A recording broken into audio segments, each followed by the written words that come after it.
Miss Murphy speaking. Yes. Thank you. Bye. So let's try one more of these, and then I want to do at least one from each of the other ones.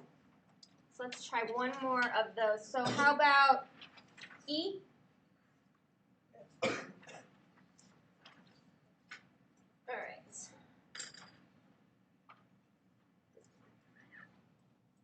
we're just going to take this.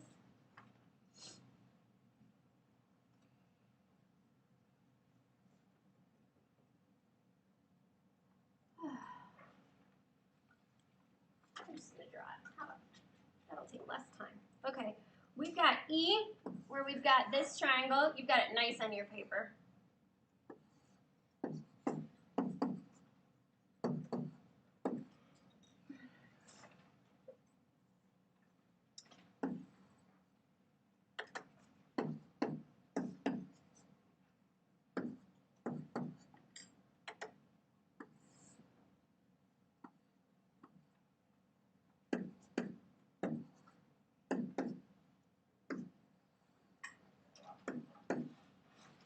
Okay.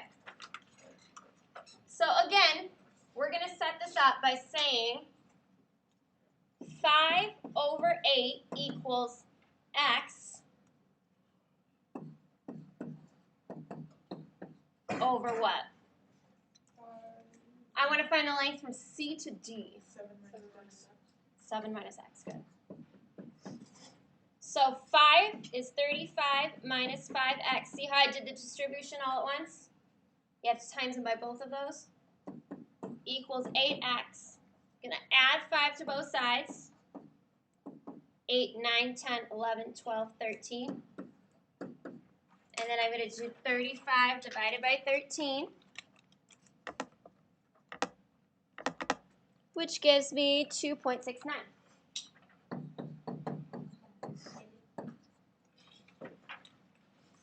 All right, let's turn it over and look at I. Let's look at I.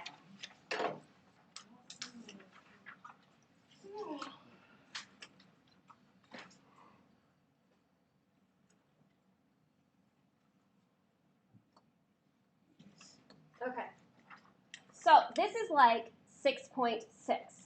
We've got 3 parallel lines cut by 2 transversals. It divides the opposite sides into segments whose lengths are proportional to the length of the 2 other sides.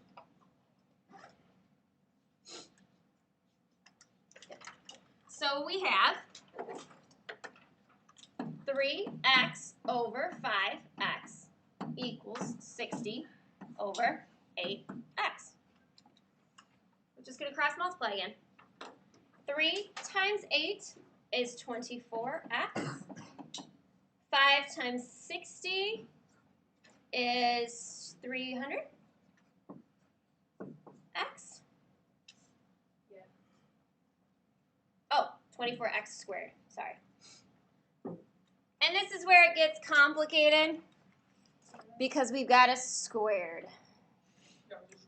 So this is where you would have to factor. And I'm not going to make you do that because I don't believe there's one on the quiz or on your homework that is that complicated. So do you guys remember how to factor something like 24x squared plus 300x equals 0? What do these both have in common? They have an x and a 6. So if we take out 6x, we get 6 times 24 is 4. X plus 300 divided by 6 is 50 equals 0, and then you'd set both of them equal to 0. 6x equals 0, then 4x plus 50 equals 0. Solve. X equals 0, 4x equals negative 50, divide by 4. Kind of want you to remember that a little bit, but we don't want to go into it too much. Okay, we're going to do one more, which is the converse, and then we're finished, guys. One more we're going to do, which is I know you're so done right now. I hear you. I want to make sure I do one from each of the type of homework you might get. So I think this is important.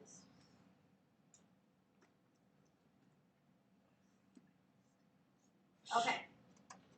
It doesn't say they're parallel, so we're going to prove that they're proportional to see that they're parallel. So it's just 3 over 4. Yes.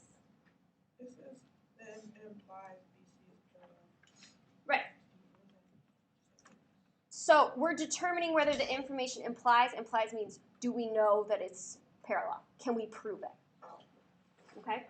3 over 4 equals 3.75 over 5. That's all. We're setting it up. So we go 3 divided by 4 gives us 0.75. And 3.75 divided by 5 gives us 0.75. So we know DE is parallel to BC by 6.5. Or converse of proportionality. All right. We are finally done with notes. I know they were really long today.